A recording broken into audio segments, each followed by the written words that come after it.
Muted.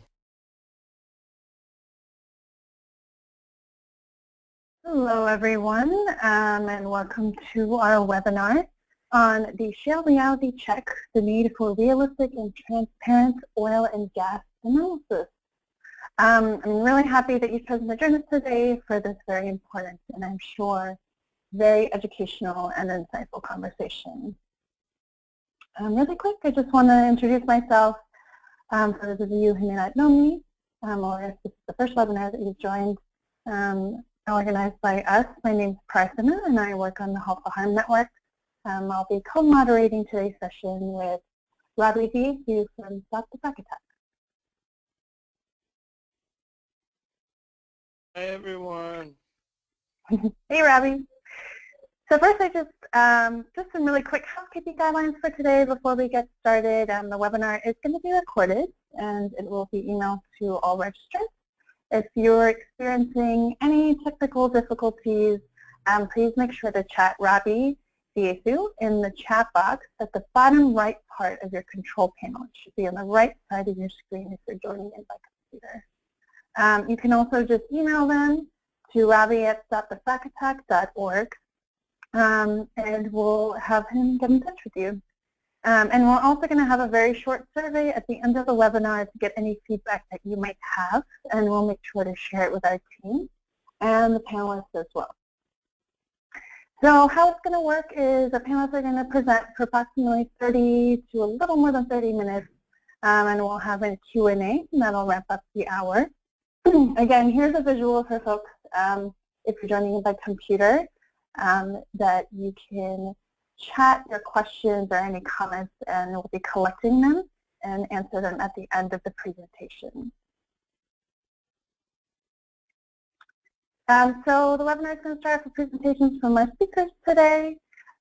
We have quite a few today. We're super lucky to have Asher Miller from the PostCarbon Institute, Dave Hughes, also from the PostCarbon Institute, Barbara Rendell from Damascus Citizens for Sustainability, and last but not least, Dakota from Oklahoma State University.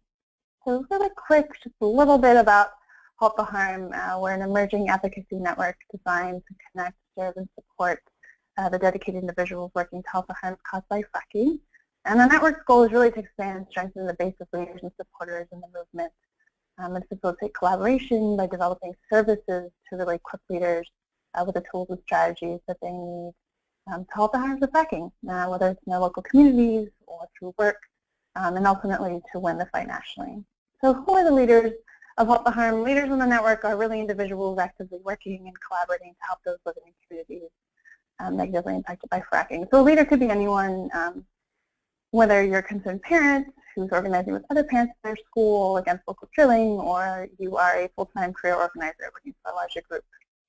And leaders are really able to access free resources through our network and services online, a bunch of them mentioned here. Webinars like this one, event support, just to name a few. And here I took an example of our Raising Resistance campaign that we did this year that just ended, where we worked with leaders who've experienced industry intimidation, tell their stories and promote their current work. So those are just some of the things that we're working on this year, but we're also looking for ideas and suggestions from individuals like yourself. In fact, we have a survey out right now where you can vote for new service ideas that we will develop next year. You suggest your own ideas, so let me know if you're interested in that. Some of you listening today may already be a leader, and if you're not one, look out for an email from me in the next week or so giving you access to these resources online. It's all free, and I'm happy to talk to you personally about any questions you might have. So I'm going to hand it over to Robbie next to talk a little bit about Stop the Frack Attack. Great. So I hear that some of you all are having some audio issues, that it feels a bit muted. Just message us again if it hasn't cleared itself up. That would usually be something on your all side for bandwidth.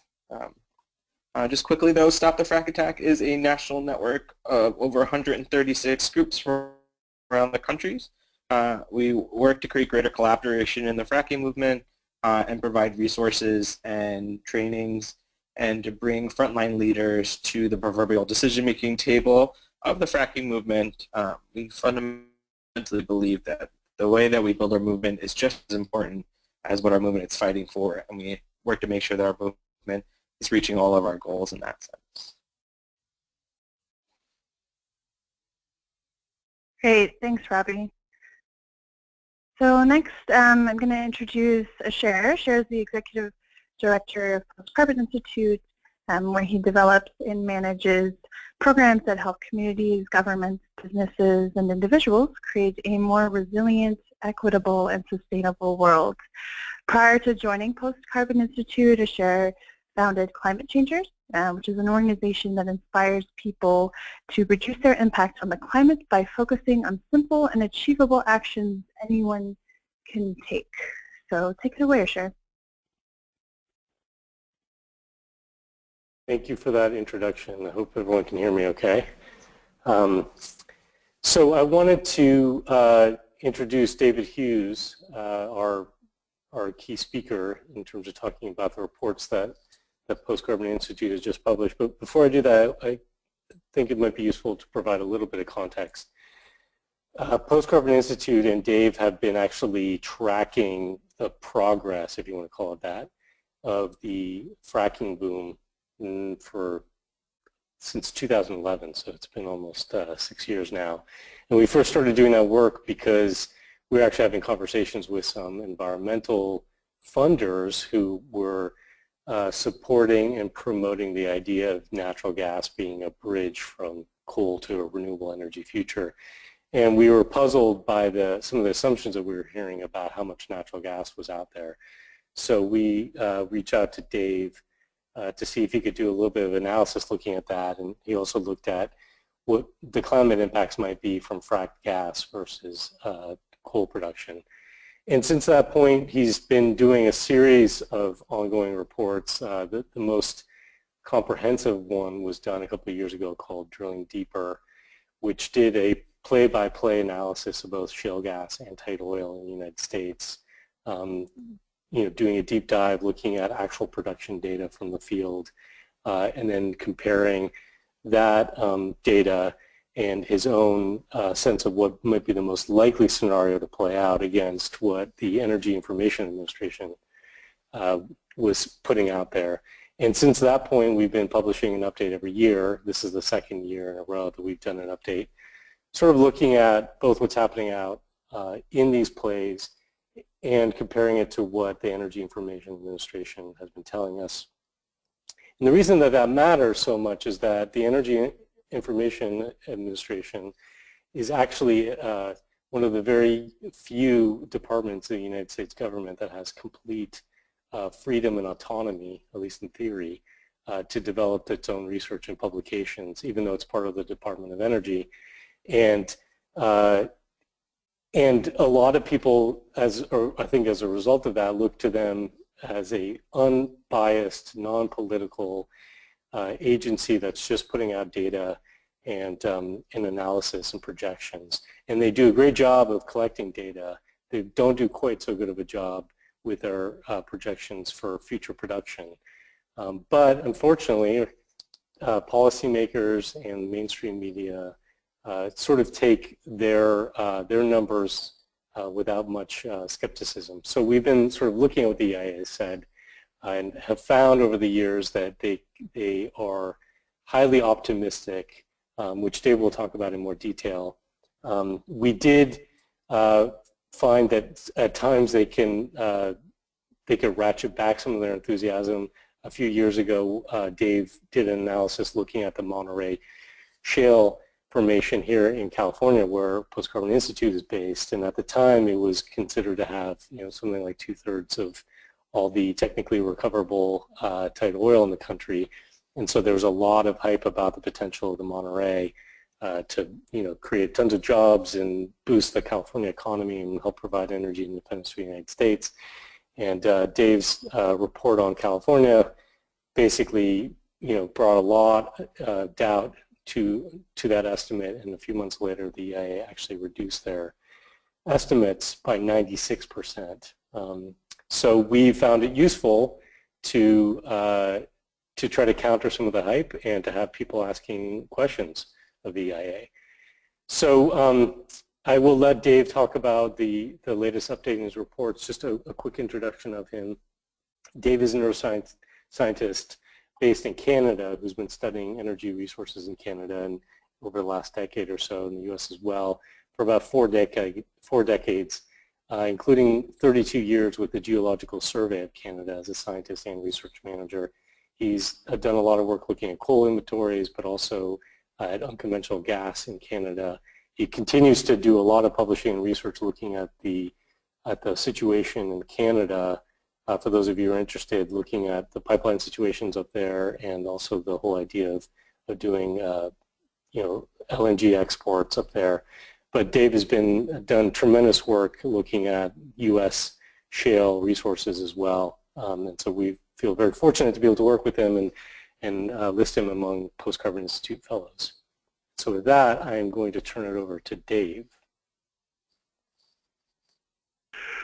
Okay, thanks very much, Sure.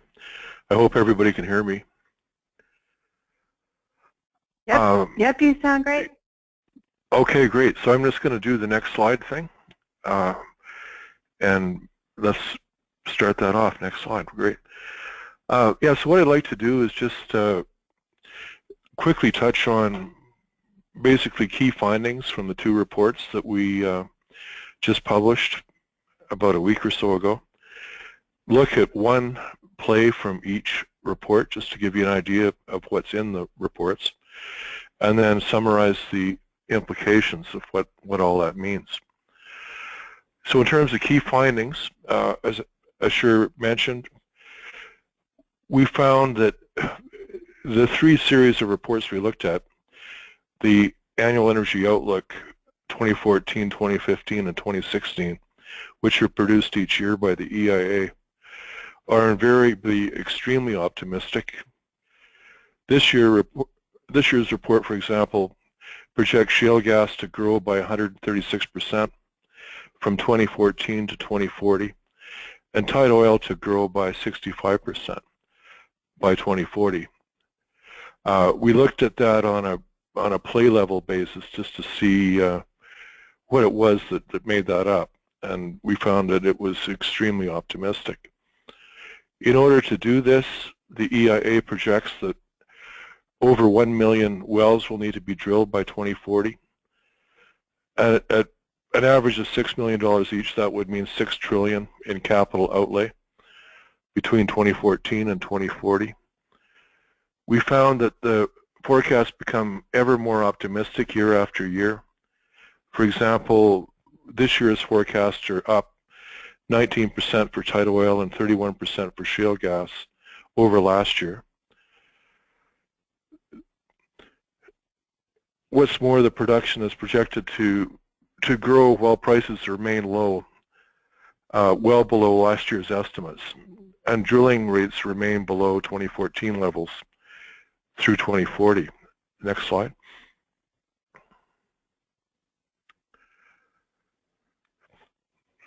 The play level forecasts are also very volatile between years, usually on the upside, and often recover more unproved resources than the EIA's own estimates say are known to exist. Production in all major plays reviewed has peaked with the exception of 2 Permian Basin tight oil plays. Tight oil overall is down 13% and shale gas is down 5%. Tight oil peaked in March 2015 overall, and shale gas peaked in February 2016. Production through 2040 is highly weighted to a few key plays.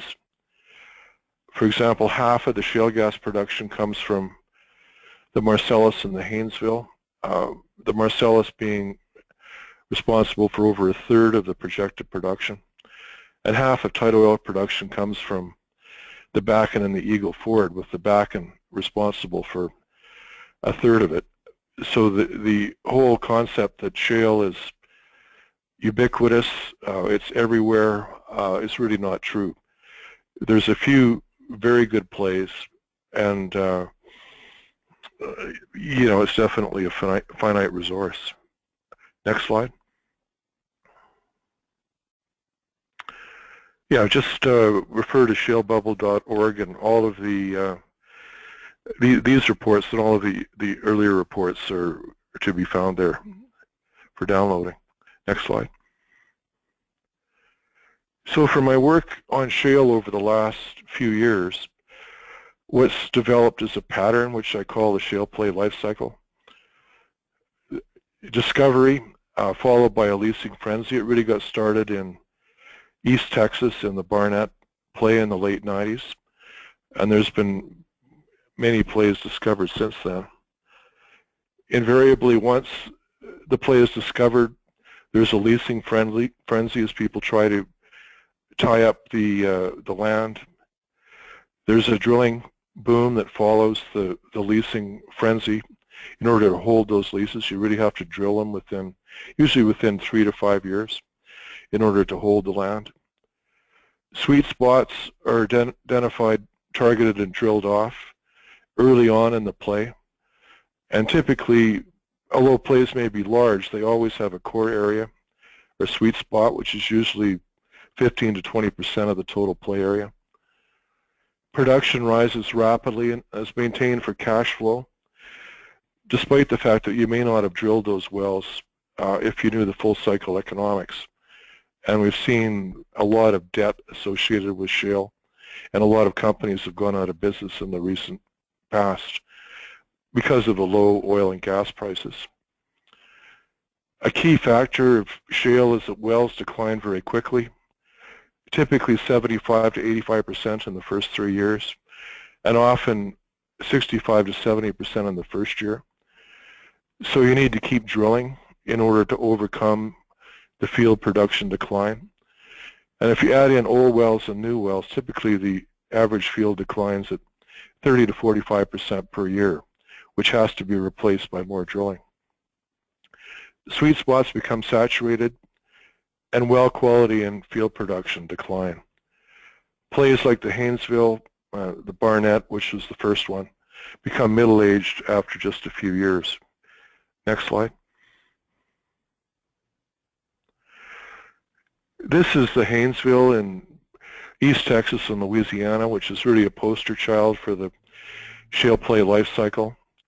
Discovered in 2007, followed by a leasing and a drilling boom. It peaked in November 2011, and it's now down about 50% from peak, with about 3,500 wells drilled. Next slide. This is an example of what I mean by sweet spots. The red wells in the play are really the highest initial productivity wells, the highest quality wells that will produce the most gas. And that grades downward to the green and ultimately the black. So you drill the red areas first, and you have to deal with a much larger portion of the play that has much lower productivity wells. So it takes a lot more money and a lot more wells in order to maintain production as time goes by. Next slide. This is an example of the Barnett where it got started. Tarrant County is really in the center of the sweet spot, and it's now drilled off to about 8 wells per square mile, which is essentially saturation. So new drilling is going into poor quality rock, lower productivity wells, more capital input, and more drilling in order to keep production up. The Barnett's down about 30% since it peaked in 2011. Next slide. This is the projection of the EIA in its latest forecast, and it's basically calling for 136% growth in shale gas production through 2040. So shale gas is really the only prospect for growing U.S. gas production at this point. They're suggesting that production will keep growing, and 18% of production will be exported as LNG by 2040. So very bullish and optimistic forecast. The dotted line is price. The price of gas right now is about $3.50 a million BTUs. They're projecting it will rise to $5 in about 2025 and stay there for the next 15 years, which is, again, extremely optimistic. Next slide.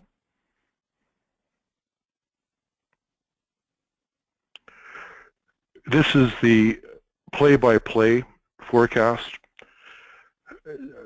from that previous slide, just for shale. And in essence, you can see how aggressive the growth is. And you can look at the earlier forecast, 2015 and 2014. And as I mentioned, they just keep getting more aggressive as we go forward. Next slide. This is actual production of shale gas by play through August of 2016. As I mentioned, shale gas peaked in February of 2016, and it's now down about 5%. The Marcellus is really the big one. Concerns a lot of you people out in the eastern U.S. Next slide.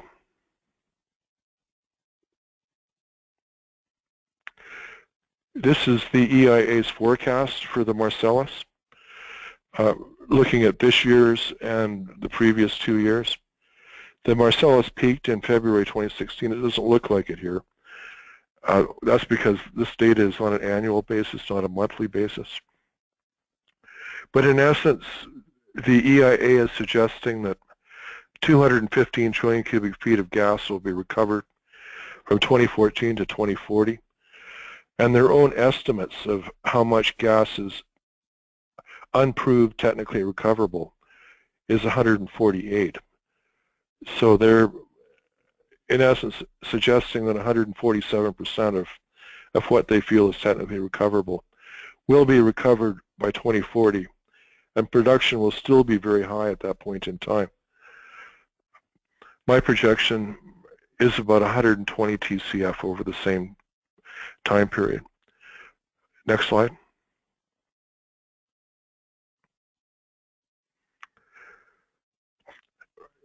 In keeping with what I said about sweet spots, the Marcellus is a very large play, but in fact 2 counties account for 37% of production, and 5 counties account for 65%. So even though these plays may be very large, the core areas are really the most important. And with the low prices, the core areas are being targeted and drilled off as we speak. Next slide. This is the variability between 2 years. This is the 2015 forecast compared to the 2016 forecast for years 2020, 25, 2030, 2035, and 2040. And you can see that in general, 30% plus variability is not uncommon. The only play that really went down here is the Eagle Ford. All the rest of them went up. And in total, most years went up by more than 30%. Next slide.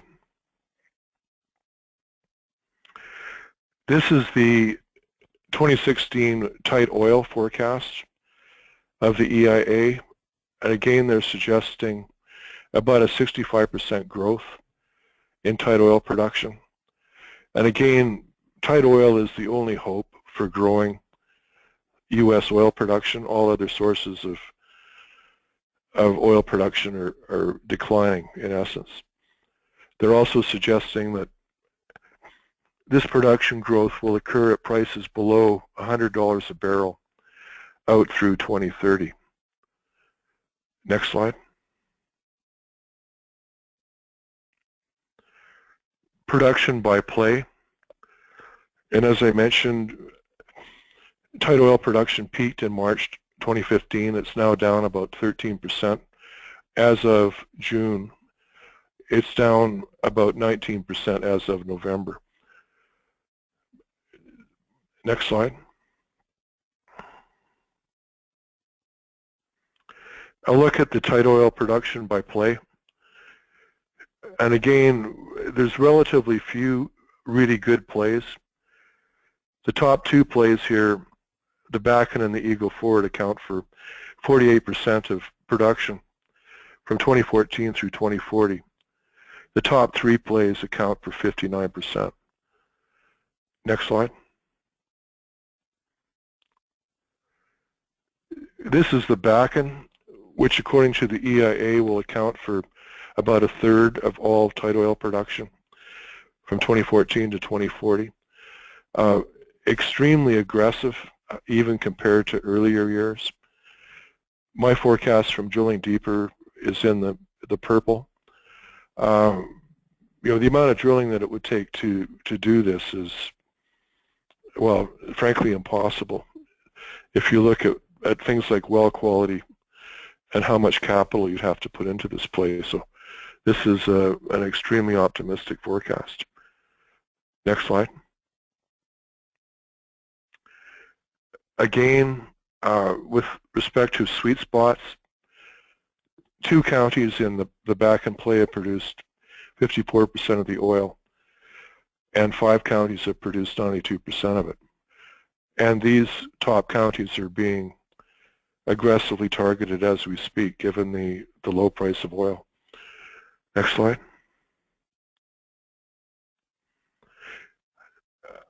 Another look at the variability between these plays. Again, mostly on the upside. Some of these plays have been revised by over 200% in some years, just between two forecasts that were separated by 12 months. Next slide.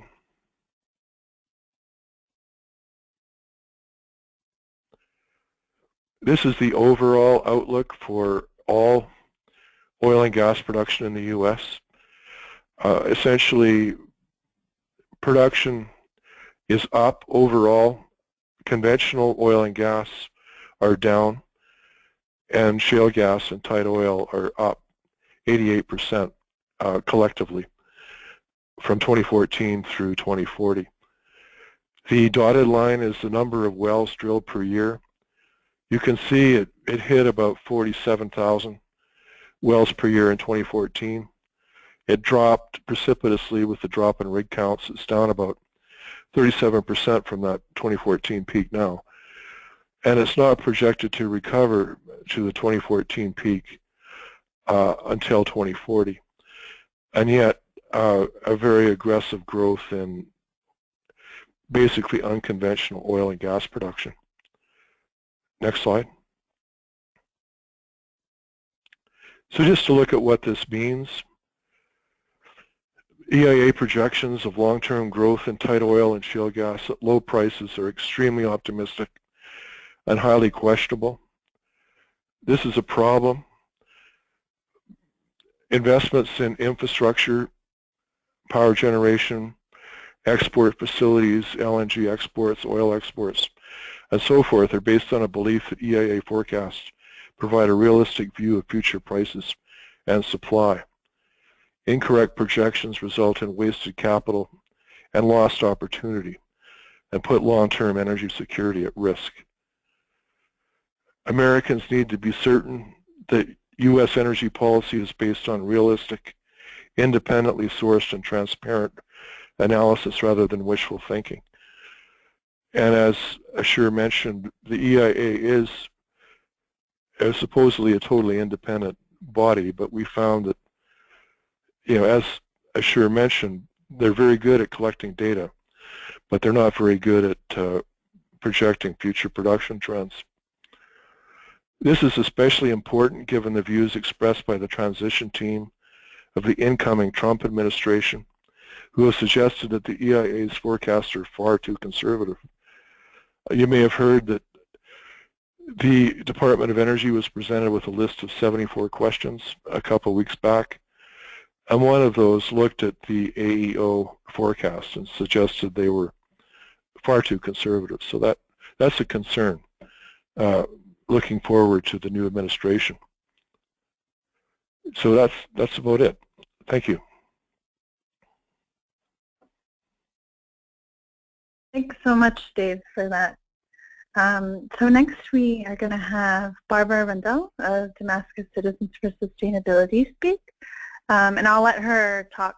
I won't spend too much time between our speakers, but she is the director and one of the founders of DCS, which is named for the town many of the founders are from. DCS started to wake up about gas drilling on the East Coast at the beginning of 2008 and really started encouraging others to speak out and take notice. The movie Gasland is also dedicated to DCS, which I did not know. So it was focused on the cumulative impacts of the parts and processes of fracking and associated activities. DCS has educated concerned individuals, community groups, national and international press, and many policymakers about the interlocking drilling issues, the impacts in politics, and science responsible. And really quick, one note before Barb goes, for folks who had any questions for Dave after his presentation, we're going to leave the questions until after all the presenters go. And so in case you want to ask away right now, so you don't forget, make sure to use the bottom right-hand chat box if you're joining by computer to ask your question, and we'll collect them and we'll ask all of them at the end. So Barb, take it away. Okay. All right. Thanks to PCI and Halt the Harm for inviting me. I'm to speak about leasing, but just about every state has different rules about leasing, and federal lands are different further. At this point, new leasing is not happening much. Once mineral rights are leased, what rights remain for the surface owner also vary by locality and if on federal land. Even if an area has leased parcels or you are on split estate federal lands, there may be tools available to you or your community to proactively prevent damage or to slow the onslaught of drilling, etc., if it's already underway. Many lists of specific examples of impacts are available, both local reports of impacts and as media studies and compilations. Even states have information that is revealing, like Pennsylvania's Department of Environmental Protection's determination letters, of which there's close to 300, telling people that their water source has been damaged by gas drilling. Gas drilling has impacted your water source, is what the letters say. Here's a very short version of what had happened around here related to drilling, where DCS is located in the Delaware River Basin at the eastern border of Pennsylvania with New York. After starting to wake up about gas drilling on the U.S. East Coast at the beginning of 2008, we worked very hard with many allied groups to get a moratorium in 2011 on drilling in the Delaware River Basin and are fighting once again to maintain that moratorium. We use the Delaware River Basin Commission, whose authority over the resources of the basin, meaning the water, had the teeth to make this possible. The areas over the Marcellus Shale, especially in the northern sections of the basin, were extensively leased by 2010. By 2013, the main leasing companies, Newfield and Hess, had left and released their leases. The 5 vertical not fracked test wells were plugged and abandoned in that time frame also. DCS has always been collaborative, both receiving information from drilling impacted areas and sharing information with individuals, groups, media, policymakers, etc. in many states and other countries. Our goal with information has been to have it be very science-based and clear enough to explain to your neighbor or your doubting brother-in-law. This first slide shows price of gas by year and the leasing around Pittsburgh in Allegheny County, PA. In 2000, there were about 6 small parcels leased. By 2010, you can see the hole in the middle of Allegheny County, which is Pittsburgh, where a municipal ban on drilling is in effect. The outline of Allegheny County is basically the outline of those leases. Mainly because Frac Tracker had only looked in Allegheny County, not that there weren't leases around that. Most all the leasing was done by the start of 2015, and that seems to be the case in most areas I could check.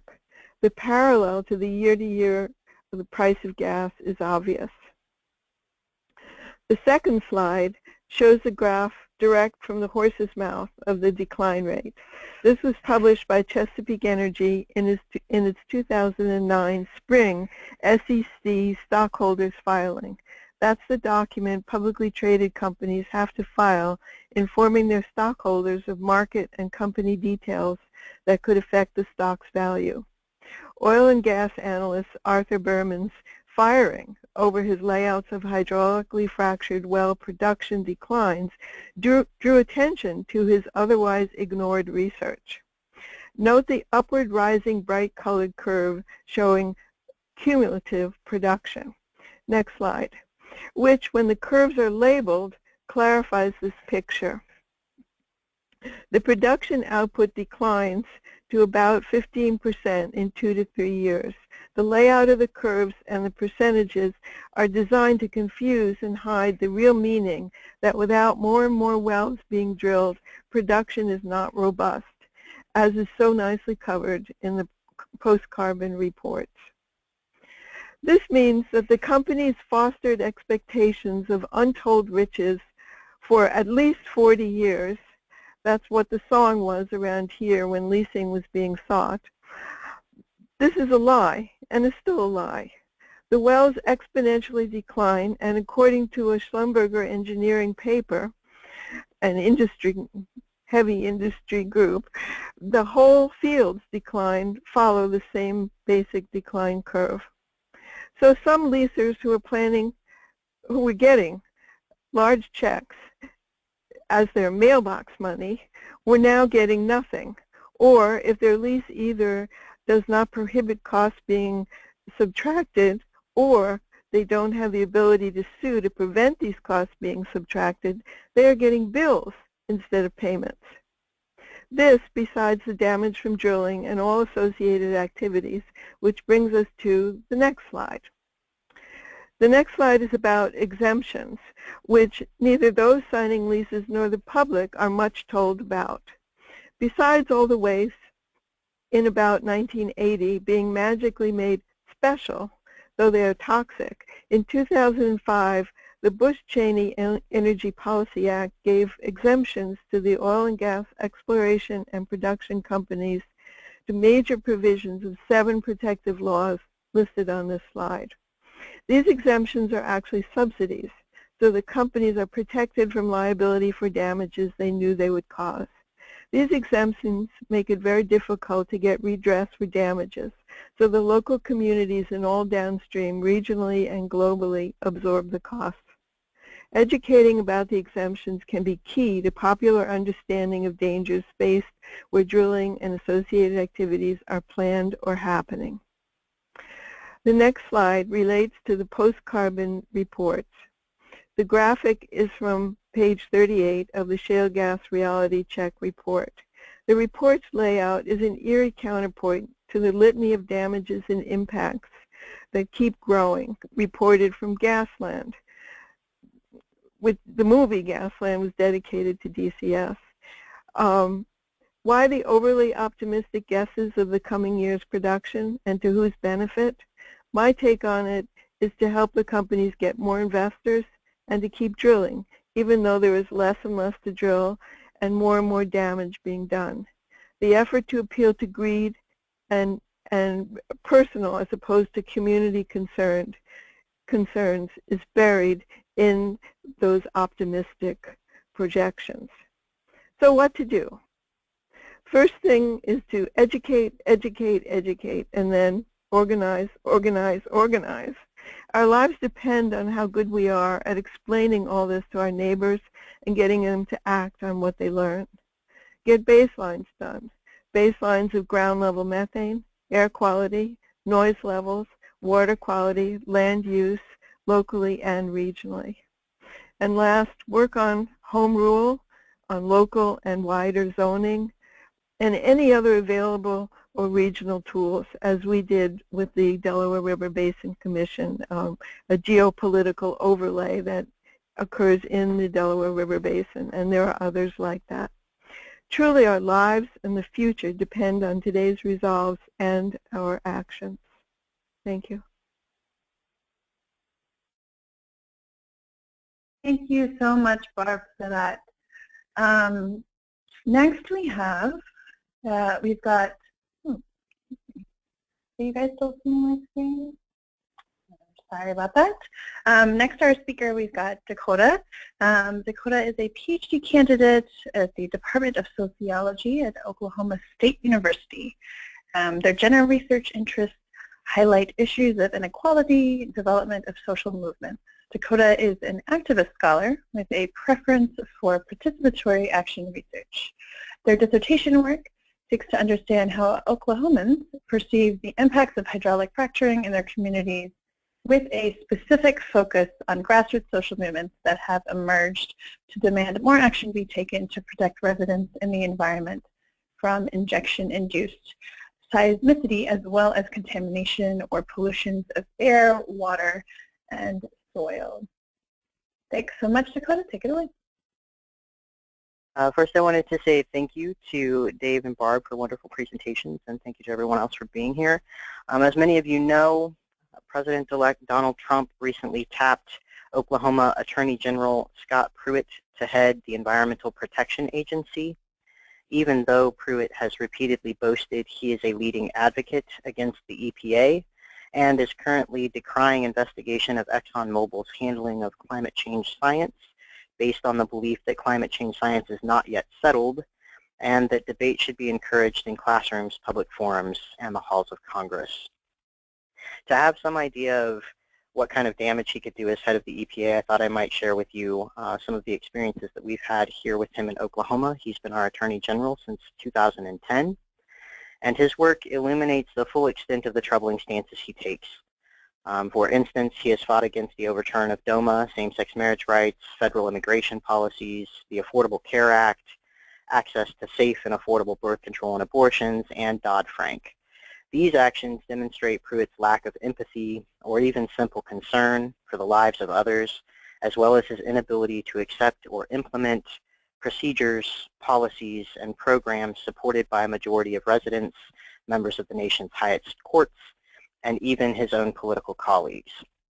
More specifically related to environmental issues, he has openly criticized the EPA in congressional hearings, and his office has filed a number of as-yet unsuccessful anti-regulatory lawsuits against other states and the EPA broadly.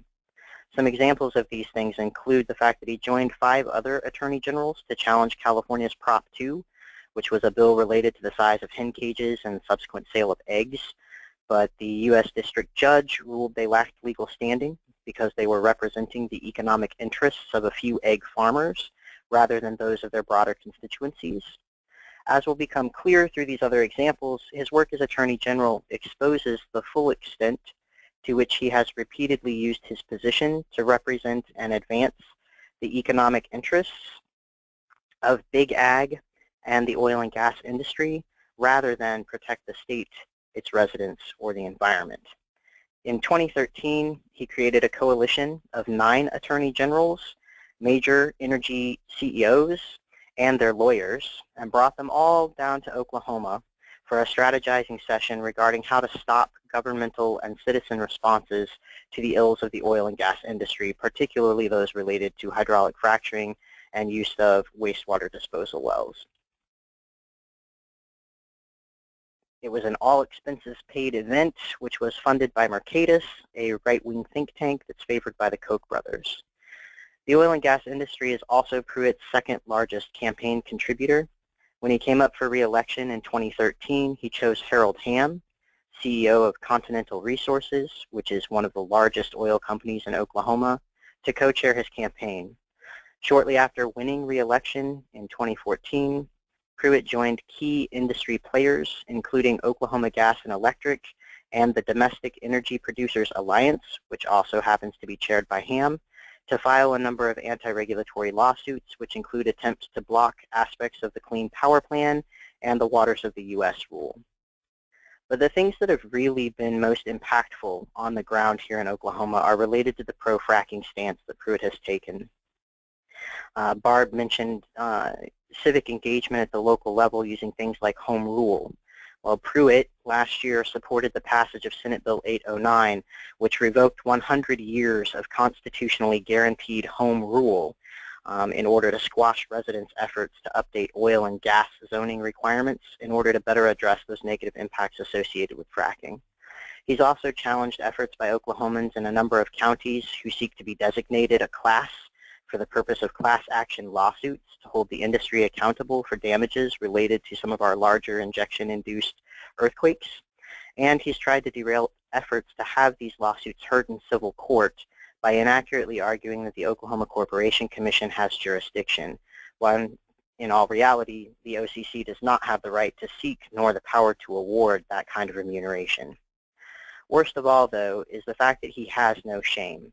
Even after being called out by investigative reporters who used open records requests to reveal that letters, briefs, and lawsuits Pruitt has submitted have been written in whole or in part by leading energy firms such as Devon, which is another of Oklahoma's largest oil and gas companies, his response was that he hadn't done anything wrong, not even anything potentially problematic. Rather, he said, of course he was working closely with industry, and isn't that what he should be doing? And I think it's important to remember that what's happening with Pruitt isn't isolated.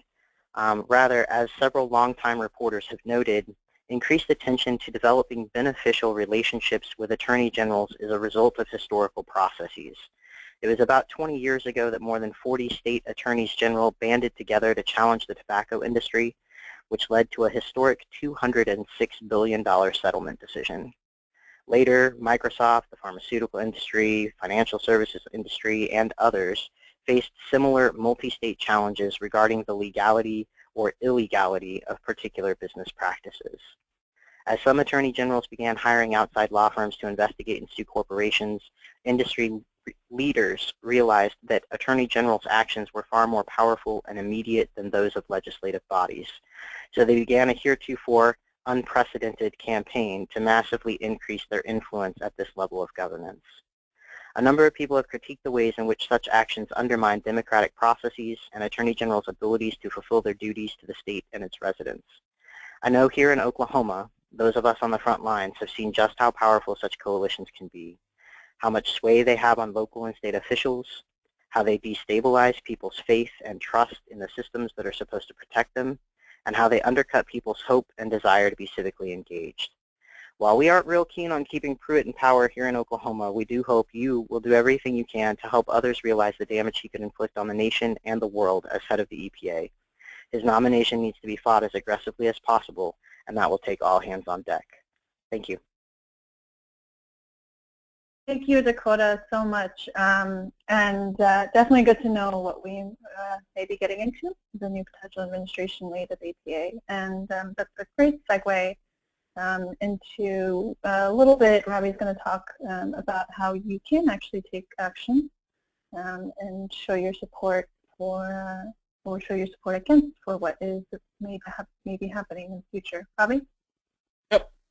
Thanks, Martha, and thanks, Dakota. You all have just heard how shitty that Scott Pruitt is.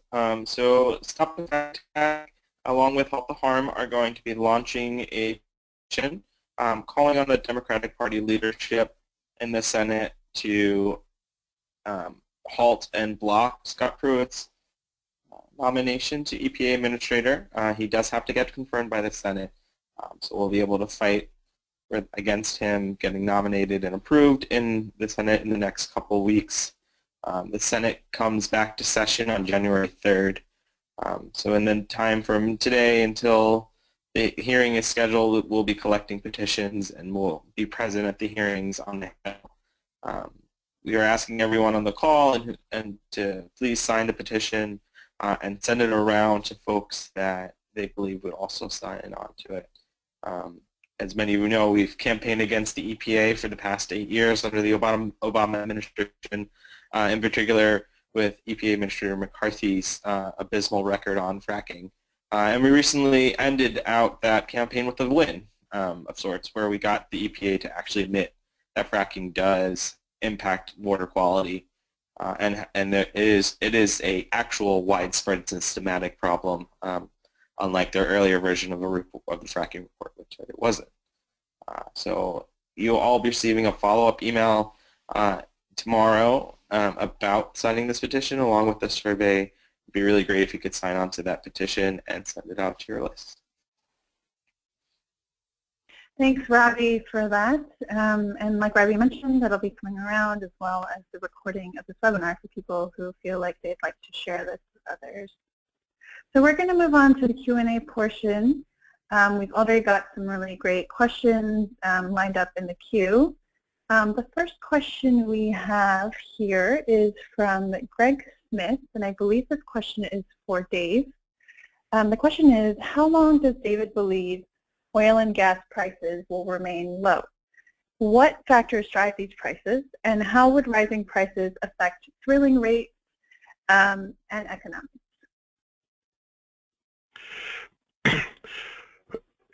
Personally, I think prices are going to be going back up, and certainly they will affect drilling rates, so drilling rates will increase. We have seen the rig count go up, still far below what it was a year ago, but it has gone up a little bit in the last few weeks, just with a bit of a rise in price.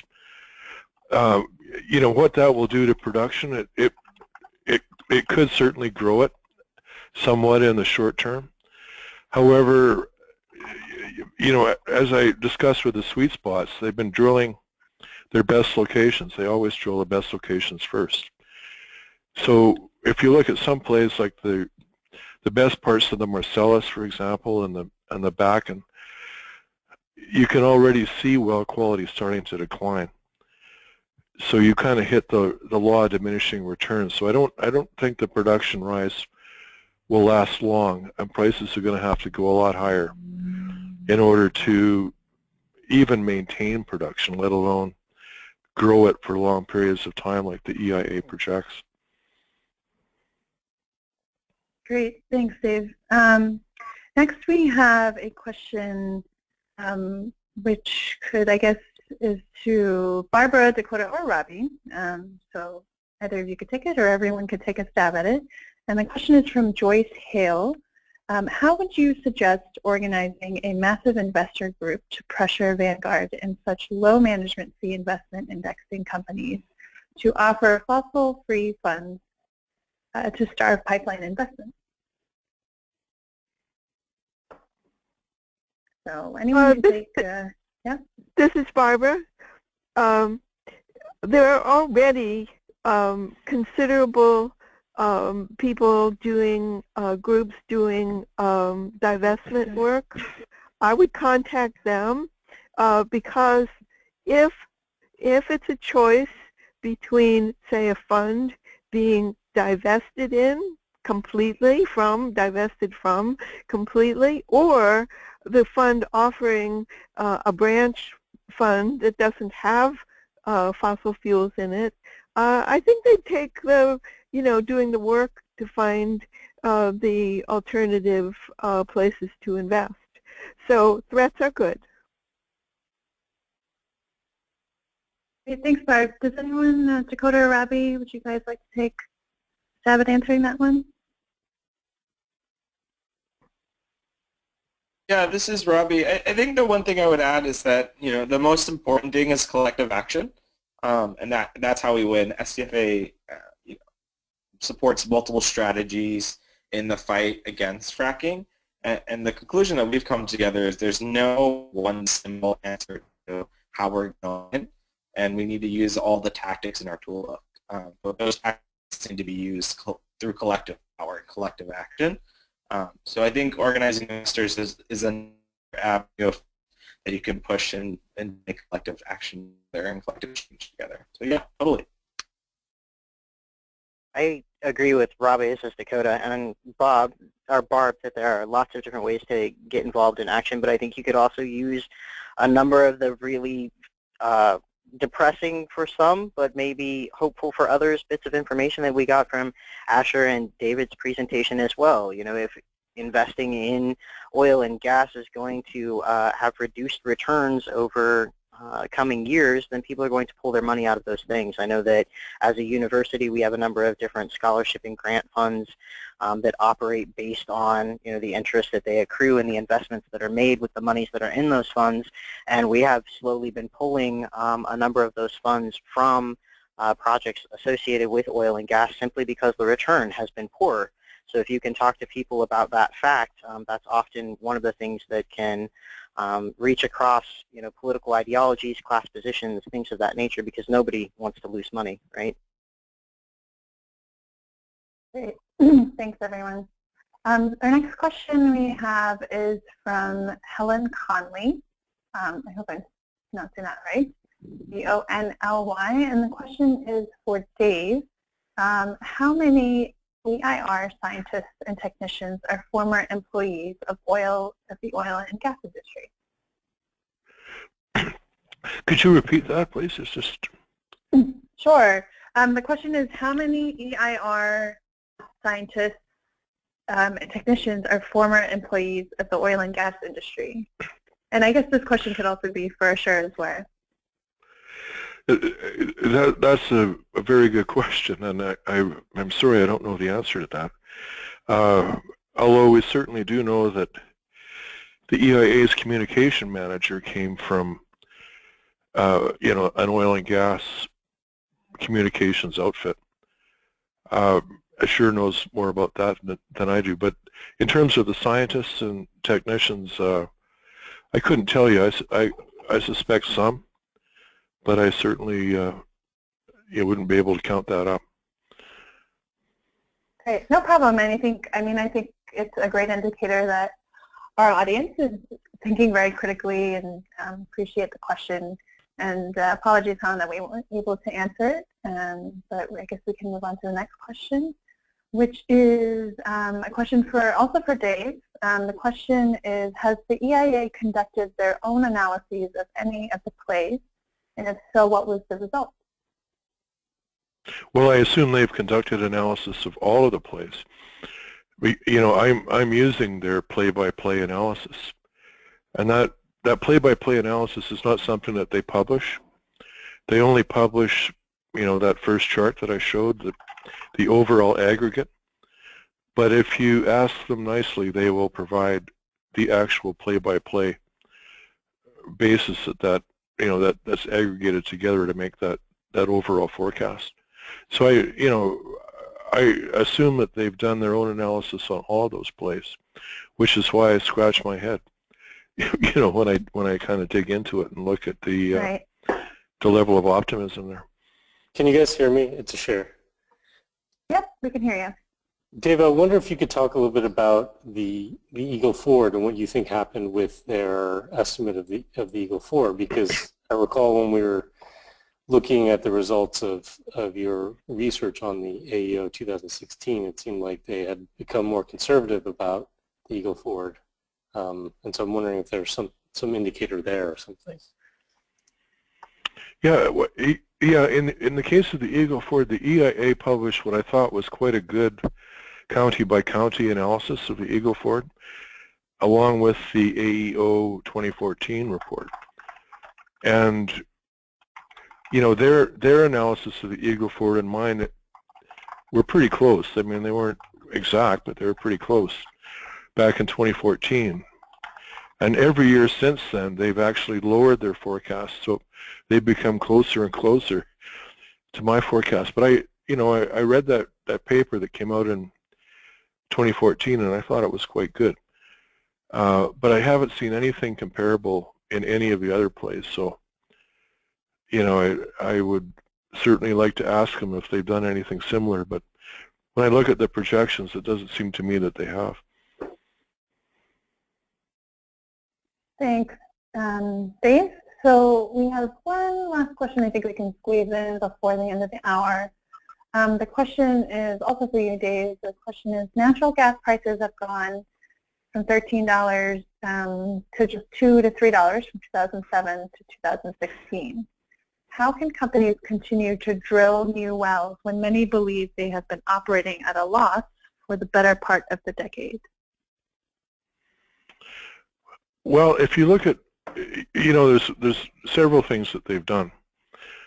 First of all, they pressured the service companies, the people that they rent the rigs from, and they've dropped their prices quite a lot.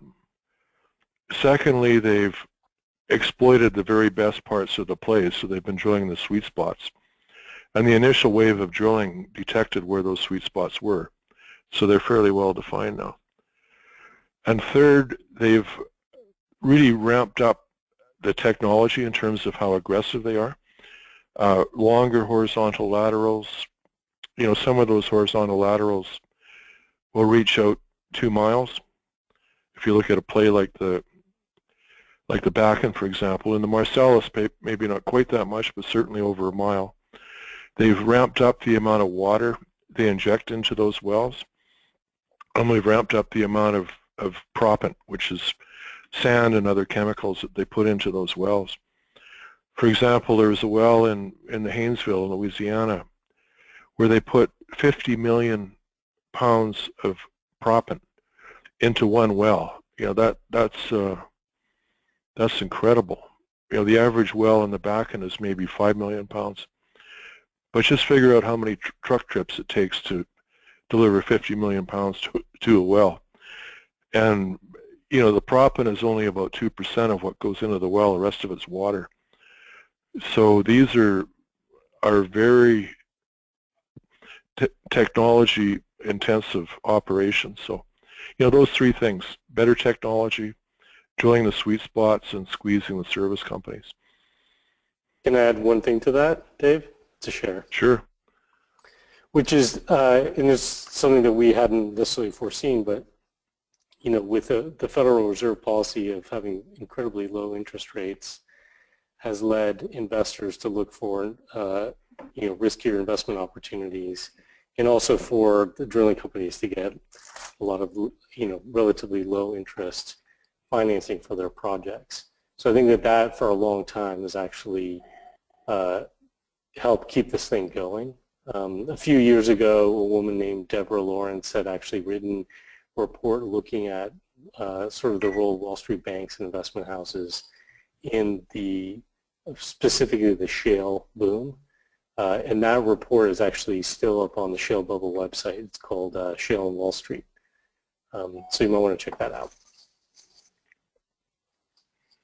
Awesome. Well, thank you everyone so much for joining us. Unfortunately, that's all the time that we have left today for questions. But if you do have questions that didn't get answered, please make sure to include in the comment section of the survey, which you'll get in a separate email once this webinar ends. And we'll make sure to get them answered and send them back to you. I just want to thank everyone, Cher, David, Barbara, and Dakota today for sharing with us their work and findings. And I just want to thank you for taking the time to join us and participate. Shoot me an email if you have any webinar ideas. I'm at info@halttheharm.net. And check out the PostCarbon Institute and their reports at shalebible.org. Check us out, Stop the Frack Attack, Halt the Harm, Damascus Citizens for Sustainability, all great organizations on our website here. So thanks again, and we look forward to seeing you all at our next webinar, and happy holidays, everyone.